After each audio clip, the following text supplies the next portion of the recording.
Gloire à Jésus, parole de vie, nous poursuivons Saint Matthieu du Zite, chapitre 18, verset 23. La parabole du débiteur impitoyable.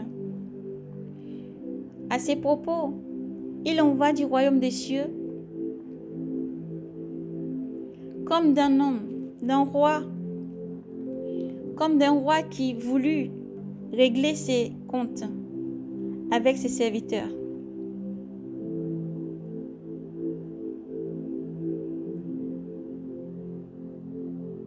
L'opération commençait.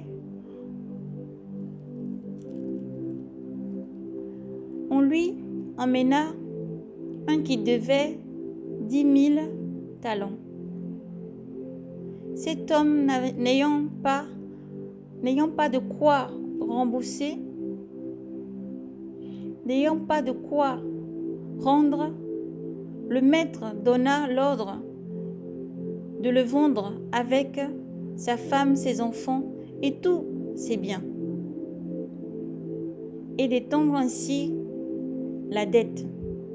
Le serviteur alors se jeta à ses pieds et il s'y tenait.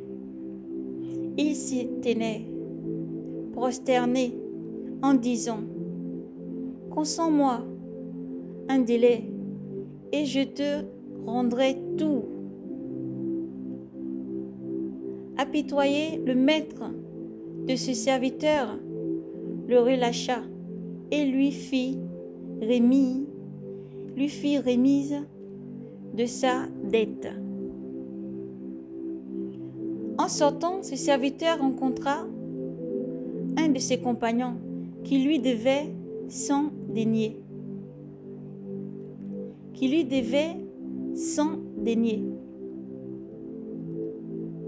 Il le prit à la gorge et le serra,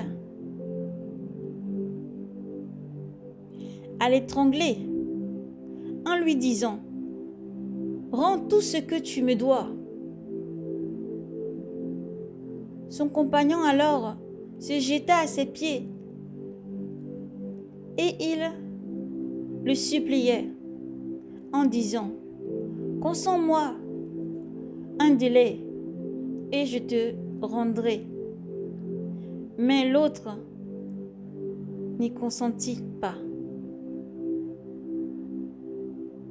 Au contraire, il s'en alla le faire jeter en prison, en attendant qu'il eût remboursé son dû. Voyant ce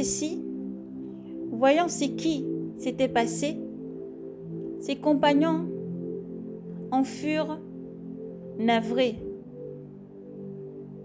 et ils allèrent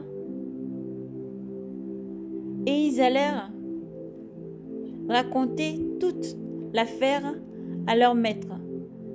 Alors celui-ci le fit venir et lui dit : Serviteur méchant, toute cette somme que tu me devais,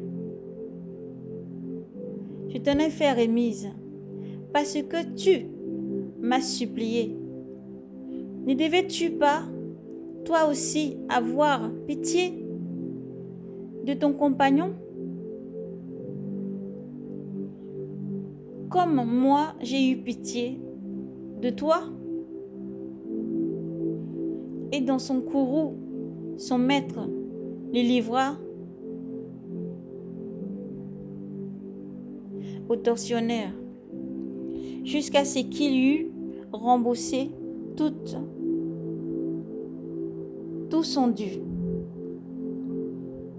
C'est ainsi que je vous traiterai, ainsi que je vous traiterai aussi mon Père, ainsi que vous traitera aussi mon Père céleste. C'est ainsi que vous traitera mon Père céleste si chacun de vous ne pardonne pas à son frère du fond du cœur.